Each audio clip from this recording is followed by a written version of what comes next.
Assalamualaikum warahmatullahi wabarakatuh. Kembali lagi di channel Syafid Medika, pelihara kesehatan keluarga.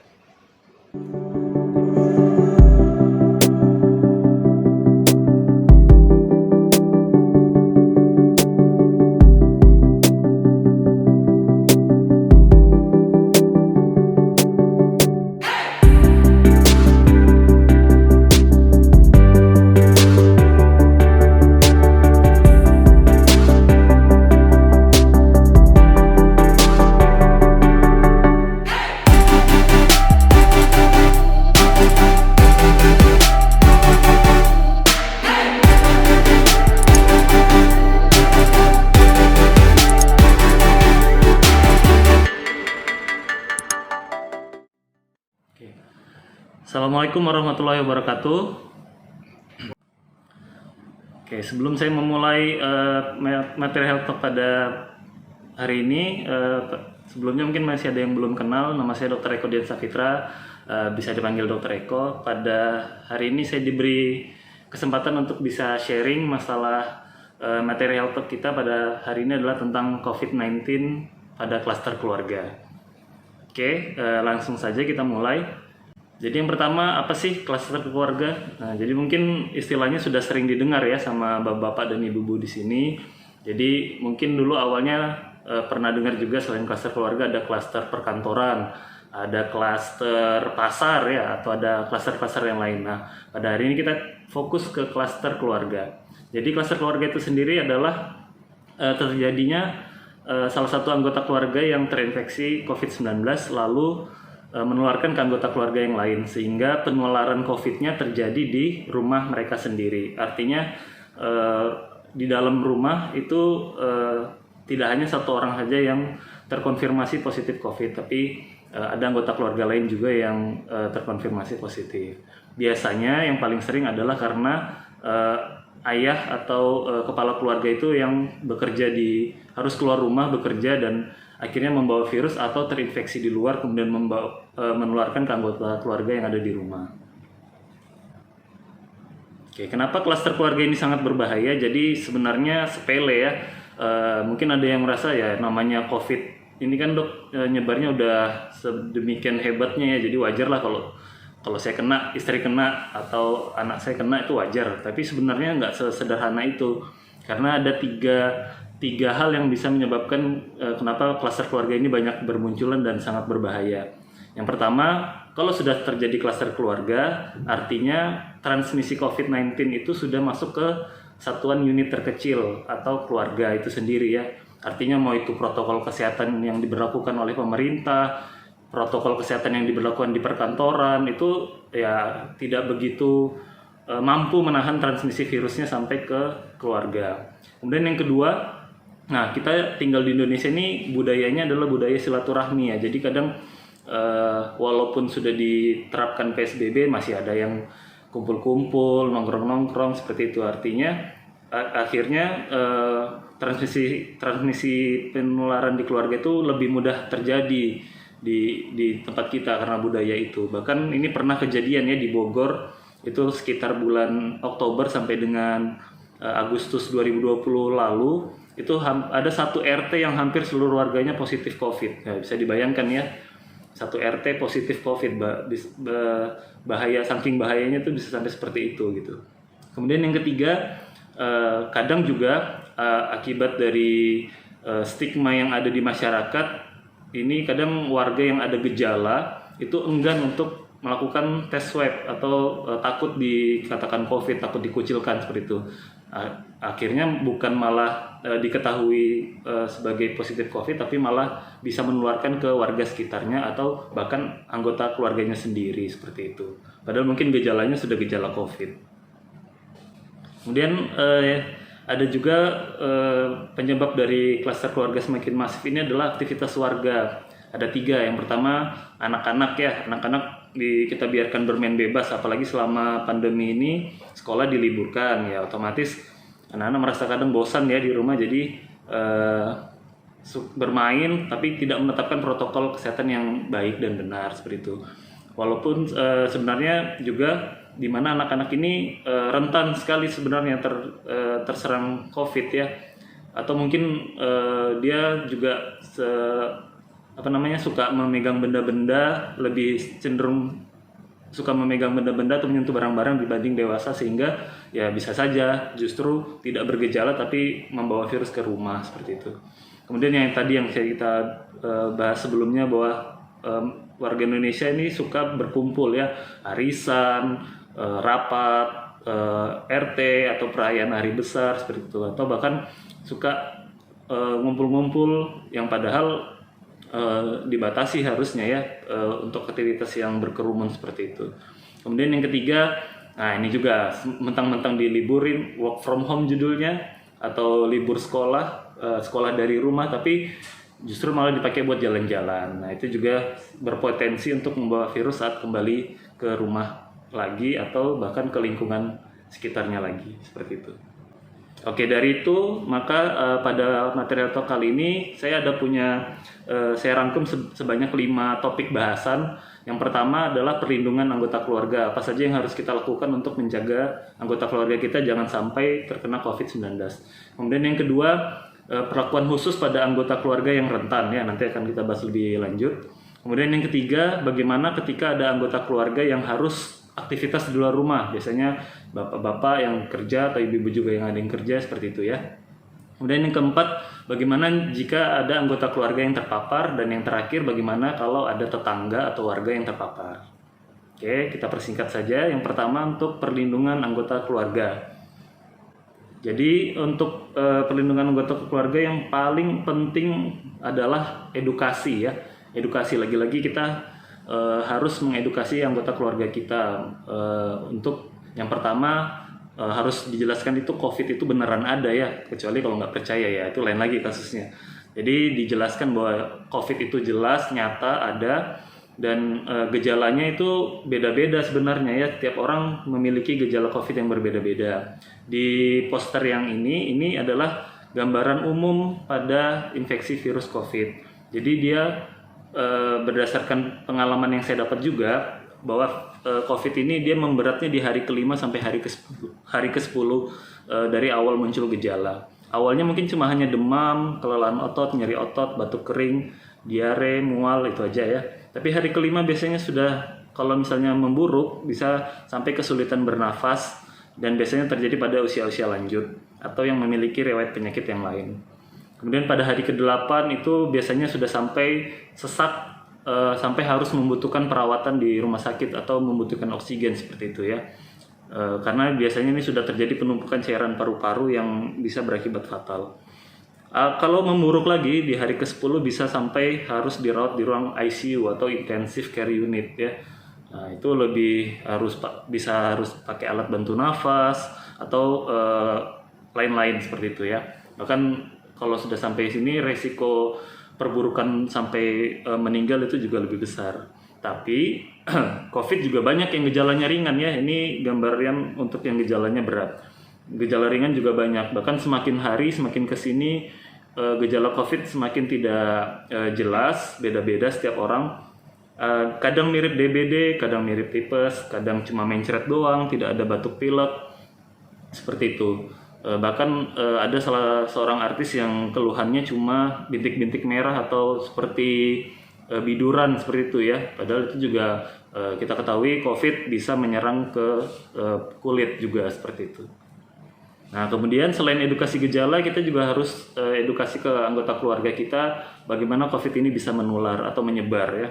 Jadi kalau ada orang yang terinfeksi, itu dia dapat menyebarkan virusnya melalui 3 hal. Yang pertama droplet. Droplet itu artinya percikan cairan. Biasanya kalau batuk atau bersin itu ada dahak yang terpercik, nah itu jadi sumber penularannya. Atau berbicara pun kan sebenarnya juga tetap ada percikan yang keluar ya, makanya tidak harus batuk atau bersin saja. Makanya kenapa kita harus pakai masker terus kalau keluar rumah seperti itu. Kemudian yang kedua ada kontak dekat, biasanya bersalaman, bersentuhan atau yang lain-lain ya dengan orang yang terinfeksi. Ini karena bisa saja orang yang positif COVID itu pada saat batuk atau bersin dia tidak pakai dengan cara yang benar, menutup dengan telapak tangan atau korek-korek hidung atau kucuk-kucuk mata, itu juga bisa jadi sumber penularan. Jadi makanya kita diajarkan untuk bersalamannya dengan siku seperti itu ya. atau kontak dengan permukaan atau benda atau barang yang terkontaminasi. Ini juga bisa jadi sumber penularan. Ya. Kemudian hal penting lain yang juga harus diajarkan di anggota keluarga, yang pertama ya jelas protokol kesehatan 5M ya. Mungkin dulu dengarnya 3M, sekarang 5M ya. Yang pertama memakai masker, mencuci tangan dengan air dan sabun, airnya harus air yang mengalir, atau bisa juga kalau lagi terdesak bisa dengan menggunakan desinfektan, hand sanitizer maksud saya. Kemudian yang ketiga menjaga jarak, M yang keempat menjauhi kerumunan, dan yang terakhir membatasi mobilitas. Jadi sebisa mungkin kurangi aktivitas di luar rumah kalau tidak esensial ya. Kemudian ini ada juga arahan atau anjuran sebaiknya menerapkan smoke free home atau rumah bebas asap rokok ya. Yang pertama jelas seperti kita ketahui rokok bisa menyebabkan infeksi paru-paru, atau juga bisa menyebabkan penyakit-penyakit paru lainnya yang pada ujung-ujungnya juga membuat kondisi paru-parunya tidak sehat sehingga mudah terserang COVID juga ya. Pertahanan tubuh di parunya tidak baik.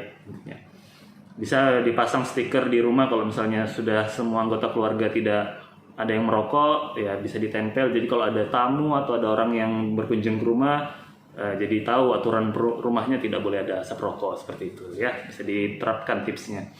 Kemudian yang ketiga ada etika bersin dan batuk. Mungkin bapak-bapak dan ibu-ibu sudah pernah dengar juga sebelumnya. Jadi ketika kita bersin atau batuk, ada adab atau etika yang diajarkan ya, yang disarankan itu tutup hidung dan mulut dengan menggunakan tisu atau sapu tangan sekali pakai ya. Kalau sapu tangan mungkin agak susah kalau sekali pakai ya, tisu sekali pakai juga boleh. Atau kalau tidak ada tisu, gunakan bagian dalam siku. Jadi di bagian lengan atau siku bagian dalam ini untuk menutup hidung dan mulut kita ketika bersin. Kalau tadi pakai tisu, segera buang ke tempat sampah. Kemudian cuci tangan menggunakan air dan sabun atau pencuci tangan berbasis alkohol ketika selesai bersin atau batuk seperti itu. Dan yang paling aman adalah kalau ada bersin dan batuk, gunakan masker. Nah, ini protokol penggunaan maskernya. Jadi masker yang disarankan adalah yang standar kesehatan ya. Kalau untuk masker kain sebaiknya gunakan masker kain yang 3 lapis. Untuk masker scuba sekarang sudah tidak disarankan lagi karena potensi penularannya masih ada cukup besar. Jadi sebaiknya kalau masih punya masker scuba dibuang atau diakalin 3 biji masker scubanya dijahit. Jadi bisa diakali seperti itu ya, sayang kalau dibuang misalnya. Kemudian ganti masker setiap 4 jam atau sebelum 4 jam sudah terasa lembab atau basah. Cuci masker dengan deterjen dan disetrika ya. Kemudian masker sekali pakai, ini yang masker bedah contohnya. Kalau misalnya ada yang pakai ini, sebaiknya digunakan untuk anggota keluarga yang beresiko atau yang sakit ya. Karena kan sebenarnya ini untuk yang sakit. Nah, kalau yang sehat cukup dengan masker kain 3 lapis tadi ya. Masker bedah yang sudah digunakan segera didesinfeksi, dirusak atau digunting, kemudian dibuang ke tempat sampah. Ini untuk mencegah supaya tidak disalahgunakan oleh orang-orang yang tidak bertanggung jawab. Kemudian orang tua atau wali wajib mengawasi pemakaian masker pada balita. Balita di sini yang dimaksud di atas 2 tahun ya. Harus diawasi pemakaiannya supaya tepat, jangan seolah-olah pakai padahal tidak tepat penggunaannya. Kemudian untuk anak balita di bawah 2 tahun, 0 bulan sampai 2 tahun, sebaiknya itu tidak dianjurkan pakai masker ya. Jadi biasanya kan usia-usia segitu masih digendong ya. Kalau masih digendong bisa ditutup pakai kain atau kain gendongannya. Jadi itu pun kalau keluar rumah ya tetap lebih amannya tidak membawa anak di bawah 2 tahun keluar rumah. Jadi ini masker tidak dianjurkan bagi bayi atau anak di bawah 2 tahun, penderita masalah pernafasan kecuali COVID ya. Kalau COVID sebaiknya tetap pakai.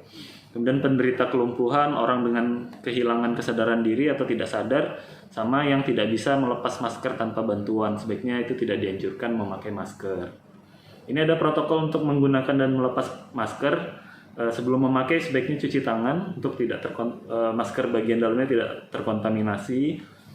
Kemudian pastikan tidak ada bagian masker yang tidak merekat ke wajah ya. Jadi harus rapat, ini pinggirnya juga seperti itu.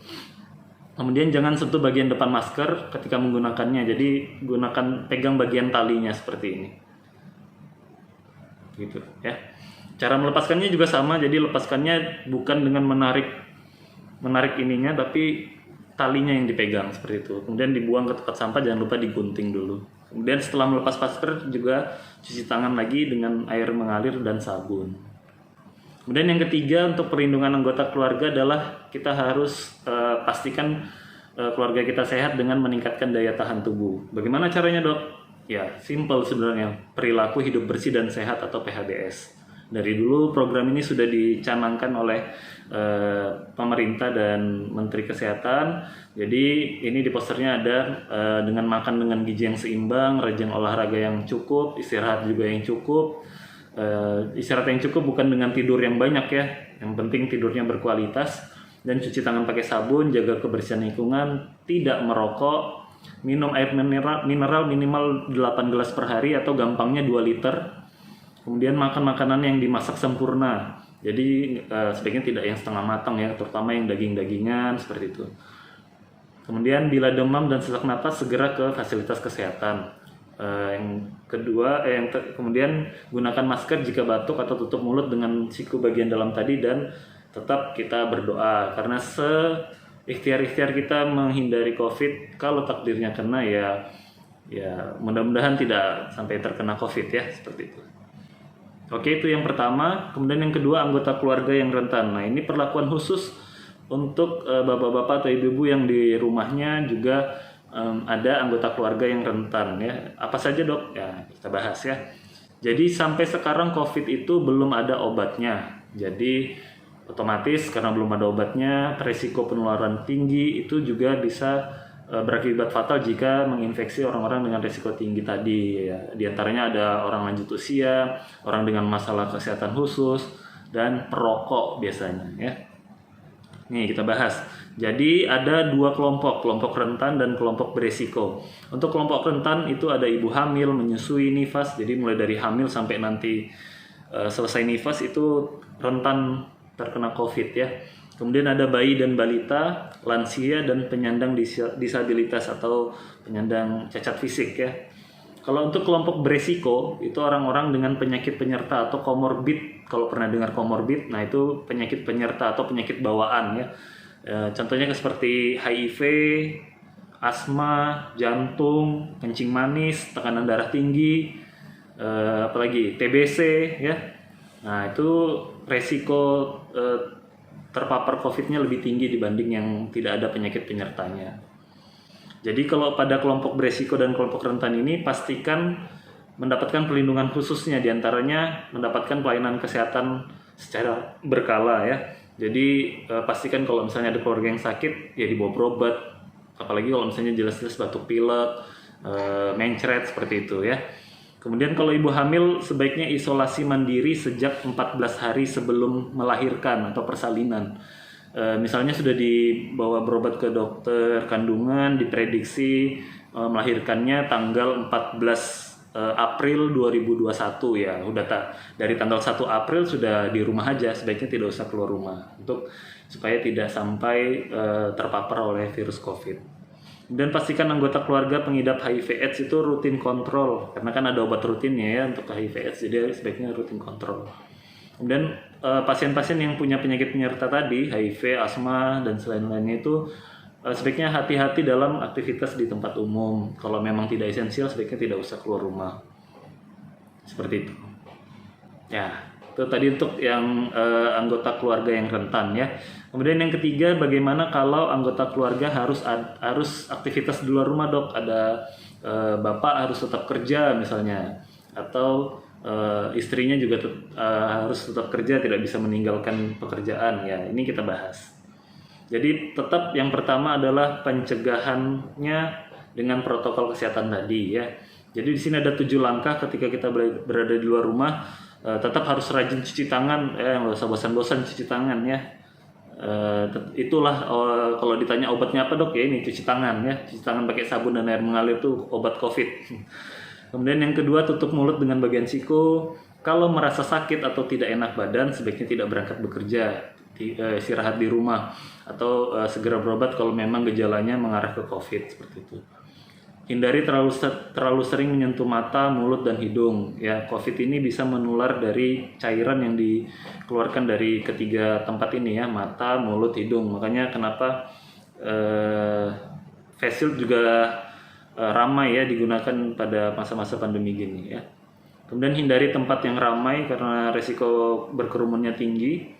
Kemudian jika mengalami demam, batuk, dan sulit untuk bernafas, segera minum obat dan periksa ke dokter. Kemudian ini khusus di tempat kerja untuk mencegah COVID, ya harapannya di tiap tempat kerja menerapkan protokol kesehatan 5M juga untuk supaya tidak terjadi penularan COVID di tempat kerja. Jadi jaga tempat tetap bersih dan higienis, jaga kebersihan lingkungan udaranya, sebaiknya diperhatikan ventilasi di ruangannya cukup memadai atau tidak. Kemudian sering cuci tangan, harusnya diterapkan ya, nggak boleh masuk kantor kalau nggak cuci tangan, seperti itu. Terus kalau misalnya harus berpergian keluar untuk perjalanan bisnis, sebaiknya dicek dulu tempat negara yang dituju atau kota yang dituju itu risiko tinggi atau tidak ya. Ini tadi sudah. Kemudian kalau misalnya bisa diterapkan work from home, ya itu sebaiknya dilakukan ya. Kalau memang masih bisa dikerjakan dari rumah, ya bisa diterapkan work from home. Tapi kalau tidak bisa, ya berarti terpaksa, tidak apa-apa. Yang penting protokol kesehatannya tetap dijalankan. Terus ini untuk penggunaan transportasi umum juga hati-hati karena juga resiko tempat penularan. Tetap cuci tangan saat hendak dan sesudah dari tempat atau kendaraan transportasi umumnya. Jaga jarak, tetap jangan duduk di tanda silang kalau di tempat di bis atau di tempat kendaraan umum lainnya. Sebaiknya tidak menggunakan handphone dulu karena tadi bisa nyentuh-nyentuh benda-benda sekitar juga ya. Kalau misalnya terpaksa menyentuh benda-benda di alat transportasi umumnya, segera cuci tangan. Kemudian yang penting kalau sehabis beraktivitas di luar rumah adalah saat hendak masuk ke dalam rumah, segera ganti baju ya. Karena ini virus COVID bisa bertahan di permukaan benda selama beberapa jam, termasuk pakaian kita yang kita pakai buat bekerja ya. Makanya harus segera mandi. Kalau saya karena kerjanya di rumah sakit, jadi ya mandi di rumah sakit kalau bisa, bawa baju ganti dari sini seperti itu. Tapi kalau misalnya tidak memungkinkan di tempat kerja, ya sampainya di rumah langsung mandi, ganti baju, tidak menyentuh benda apapun yang ada di rumah, dan tidak bertemu dengan anggota keluarga dulu sebelum mandi dan ganti baju, seperti itu. Oke, itu yang ketiga. Ini kemudian yang keempat, bagaimana kalau misalnya ada anggota keluarga kita yang terpapar COVID. Oke, yang pertama yang harus dilakukan adalah lapor ya. Jadi jangan takut dikucilkan, jangan takut di stigma yang negatif dari masyarakat.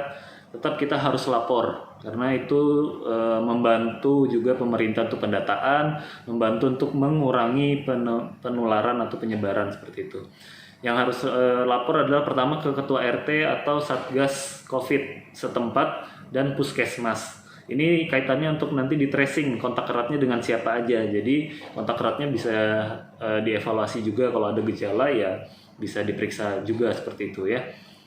Kalau ada anggota keluarga yang memenuhi kriteria kontak erat itu harus karantina 14 hari. Misal contoh ya, suaminya positif COVID, ya sebaiknya istri itu kan pasti kontak erat ya. Biasanya kan pasti tidur bersama satu kamar dan tidak pakai masker. Jadi biasanya bisa disebut sebagai kontak erat. Itu isolasi selama 14 hari tapi tidak wajib PCR. Jadi karena kontak erat itu sebenarnya tidak wajib, tapi kalau memang melakukan ya lebih baik, nggak apa-apa ya, tapi tidak wajib. Kemudian kalau ada keluarga yang bergejala COVID, segera periksakan diri untuk swab PCR tadi ya. Kalau positif ya harus isolasi mandiri ya, atau isolasi di tempat sampai dinyatakan negatif. Dan bantu fasilitasi anggota keluarga yang positif COVID untuk mendapatkan tempat isolasi mandirinya. Untuk yang tanpa gejala atau gejala ringan cukup isolasi mandiri di rumah kalau memungkinkan ya. Biasanya kalau sudah lapor ke puskesmas, nanti dari puskesmas akan memantau kondisi rumahnya layak atau tidak untuk menjadi tempat isolasi mandiri. Tapi kalau misalnya tidak, ya bisa digunakan fasilitas pemerintah seperti misalnya Wisma Atlet di Jakarta, atau kalau di Balikpapan sini contohnya asrama haji ya, seperti itu. Atau ada juga wisma yang lain untuk isolasi mandiri. Kalau gejalanya sedang sampai berat, sebaiknya dirawat di rumah sakit rujukan COVID seperti itu. Dan ini yang menjadi polemik juga di tengah masyarakat, bahwa kalau ada anggota keluarga yang positif COVID meninggal dunia, ya sebaiknya mengikuti protokol COVID pemakamannya ya, atau pemulasaran jenazahnya ya, karena memang sampai sekarang masih sering terjadi ya, ada keluarga yang tidak terima bahwa keluarganya meninggal karena COVID terus harus dimakamkan secara protokol COVID. Nah, tadi sudah saya singgung bahwa kontak erat itu sebaiknya langsung isolasi mandiri ya. Jadi untuk yang masih bingung kontak erat itu seperti apa, jadi kontak erat itu batasannya adalah bertemu dengan penderita COVID yang positif COVID dalam radius atau jarak kurang dari 1 meter atau 1 meter ya. Apalagi nggak pakai masker, udah jelas sekali itu kontak erat namanya. Kemudian durasinya 15 menit. Jadi kalau kurang dari 15 menit belum dibilang kontak erat. Berdiri kurang dari 1 meter dalam waktu 15 menit itu sudah cukup dibilang kontak erat. Apalagi sampai terjadi kontak fisik, tiga-tiganya ada, ya udah pasti kontak erat ya, seperti itu. Kemudian kalau ada anggota keluarga yang terpapar, ini ada protokol isolasi mandirinya. Jadi selalu memakai masker dan membuang masker bekas di tempat yang sudah disendirikan. Kalau misalnya ada anggota keluarga yang positif COVID di ruang kamar sendiri, sebaiknya dipisah antara sampah yang infeksius, sampah seperti masker, tisu, alat makan sekali pakai, misalnya sendok plastik gitu. Nah itu di situ yang infeksius, yang jadi sumber penularan. Nah, kecuali ada satu lagi tempat yang non infeksius, misalnya makanan sisa, bungkus makanan. Nah itu sebaiknya dipisah untuk memudahkan nanti pada saat membuangnya. Dan kalau misalnya sakit, sebaiknya tetap di rumah, jangan keluar. Tetap di rumah, jangan keluar walaupun gejalanya ringan atau tanpa gejala, karena ya tetap bisa menularkan ya, tidak harus dengan gejala. Kemudian manfaatkan gadget. Jadi sebaiknya pasien atau keluarga yang terkonfirmasi positif dibekali handphone. Jadi kalau misalnya ada perlu, bisa tinggal telepon anggota keluarga lainnya, atau pesan makanan misalnya bisa dengan aplikasi online ya, seperti itu. Kemudian selama di rumah ya nggak harus istirahat total ya, bisa melakukan aktivitas fisik yang lain kalau memang gejalanya ringan saja. Bisa work from home juga masih bisa. Jadi kalau memang tanpa gejala itu masih bisa memungkinkan untuk dilakukan. Kemudian tentukan pengecekan suhu harian. Nah, jadi kalau ada anggota keluarga yang positif, sebaiknya dibekali pengukur suhu atau termometer. Sama satu lagi yang penting yang dianjurkan oleh WHO adalah saturasi, alat saturasi oksigen ya, atau pulse oximeter. Nah, itu untuk mengecek saturasi oksigen. Itu juga dua benda ini yang sangat dianjurkan untuk dipunya di masa-masa pandemi seperti ini. Terapkan perilaku hidup bersih dan sehat tadi, cuci tangan, jaga kebersihan, dan boleh melakukan jemur di bawah sinar matahari minimal 15 menit sampai 30 menit ya. Kalau misalnya gejalanya memang berat ya, sebaiknya lapor ke anggota keluarga yang lain untuk bisa dibawa ke rumah sakit seperti itu. Dok, saya ada anggota keluarga yang positif nih, gimana caranya merawat? Saya takut tertular. Ya, sebenarnya bisa ya, nggak harus dibiarin sendirian gitu, apa-apa sendiri. Jadi bisa dibantu, asalkan yang pertama sebelum menolong anggota keluarga yang sakit, cuci tangan dulu. Sebelum masuk ke kamarnya misalnya, cuci tangan. Kemudian kalau sudah selesai dari sebaiknya mandi, seperti itu. Kemudian boleh memakai alat pelindung diri, cukup dengan masker, sarung tangan, atau celemek ya, apron itu celemek plastik gitu, itu boleh, dan alas kaki ya. Kalau sudah dipakai ya jangan dibawa keluar kamar, jadi dibungkus di plastik untuk nanti kalau memang itu yang sekali pakai tinggal dibuang seperti itu. Pada saat merawat anggota keluarga yang positif, jangan menyentuh wajah karena resiko penularan. Terus tetap jaga jarak dengan anggota yang sakit. dan diajarkan juga ke anak-anak atau orang lain yang tinggal serumah untuk jangan masuk ke kamar yang di dalamnya ada anggota keluarga yang positif COVID. Oke, itu tadi kalau ada anggota keluarga yang positif. Sekarang yang terakhir, yang kelima, bagaimana kalau ada tetangga atau warga saya yang terpapar, Dok? Oke, yang pertama tentu jangan panik. Jangan panik karena ya kita kalau panik itu bisa menurunkan imunitas tubuh kita ya. Bentar-bentar cemas bisa turun imunnya, lama-lama ya resiko imun turun, resiko COVID juga besar ya. Apa bisa, Dok, virus terbang ke rumah saya? Ya, nggak bisa. Jadi virus itu tidak bisa terbang, tidak bisa jalan. Dia tidak bertahan lama di udara. Dia bisanya ngendap di benda padat seperti itu. Kecuali kita menyentuh gagang pintu di tempat umum, nah itu bisa resiko penularannya. Prinsipnya ya jaga jarak. Jaga jarak kalau misalnya kita mau mengantarkan sesuatu ke tetangga yang positif, ya tetap jaraknya 1 meter atau 1,5 meter itu sudah cukup untuk menjauhkan kita dari virus. Tidak perlu panik berlebihan ya. Jadi tidak ada alasan untuk takut pada tetangga yang tertular COVID ya. Itu supaya tidak muncul stigma negatif. Jadi kita juga imun kita tidak turun, tetangga juga imunnya tidak turun karena dianggap dianggap sesuatu yang jelek gitu ya kalau terkena COVID ya. Kemudian batasi interaksi fisik dengan warga sekitar. Ingatkan juga warga untuk jaga kebersihan lingkungan rumah masing-masing. Jangan biarkan stigma negatif, tunjukkan empati, misalnya antar makanan atau bantu apa yang bisa kita bantu, logistik, keperluan sehari-hari seperti itu ya, untuk supaya kita bisa sama-sama melawan pandemi COVID ini. Kemudian ini yang penting juga, kalau misalnya ada warga yang kita tahu positif COVID, dia melanggar protokol kesehatan, sebaiknya dilaporkan ke Satgas COVID. Jadi ya supaya kita sama-sama berjuang, nggak sendiri-sendiri seperti itu ya. Oke, ini tadi juga sudah dibahas sebelumnya bahwa ada gerakan solidaritas masyarakat Indonesia untuk pandemi COVID ini. Ya kita bisa membantu dengan donasi, entah itu bahan, sembako, uang untuk pekerja yang informal ya, seperti tukang sapu jalanan atau yang lain-lain ya, seperti itu, yang atau karyawan-karyawan yang di PHK. Jadi kita bisa bantu, terutama di lingkungan kita sendiri, di tetangga kita, di RT kita sendiri seperti itu.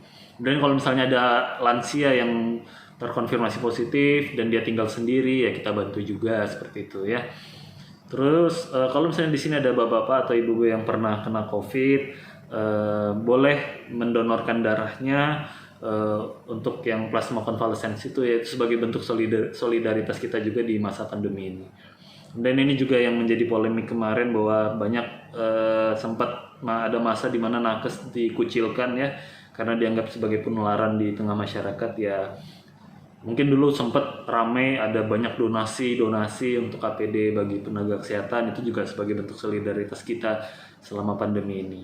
Dan hal unik lainnya juga yang bisa kita lakukan selama pandemi adalah membeli bahan-bahan sembako atau keperluan sehari-hari kita di tetangga yang memang berjualan sembako, misalnya di pasar kelontong, tetangga ada yang jualan, ya kita bisa bantu. Itu juga bisa membantu ekonomi tetangga-tetangga kita ya, seperti itu.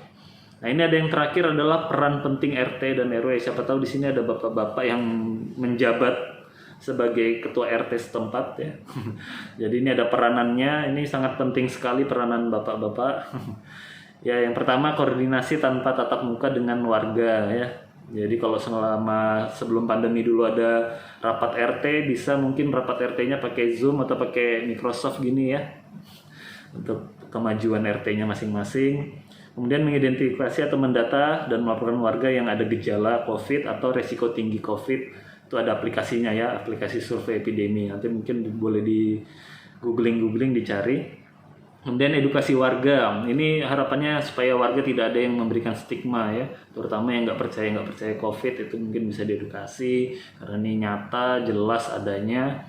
Kemudian yang keempat, edukasi warga dengan gejala COVID dan tetangga yang pernah kontak untuk isolasi mandiri, terutama yang kontak erat tadi ya, atau yang sudah memang terkonfirmasi, sebaiknya diajarkan atau diedukasi lagi untuk sabar. Isolasi mandiri kan nggak lama ya, nggak sebentar. Jadi rasa bosan pasti ada, jadi tetap didukung warganya yang sedang isolasi mandiri seperti itu. Dan yang terakhir, menindaklanjuti perkembangan laporan setelah 3 jam. Kalau misalnya ada warga yang melapor bahwa dia positif COVID, ya segera ditindaklanjuti ya. Biasanya Ketua RT juga punya koneksi ke puskesmas terdekat atau ke Satgas COVID setempat untuk dilaporkan seperti itu. Oke, mungkin itu saja yang dapat saya sampaikan terkait pencegahan COVID-19 di klaster keluarga.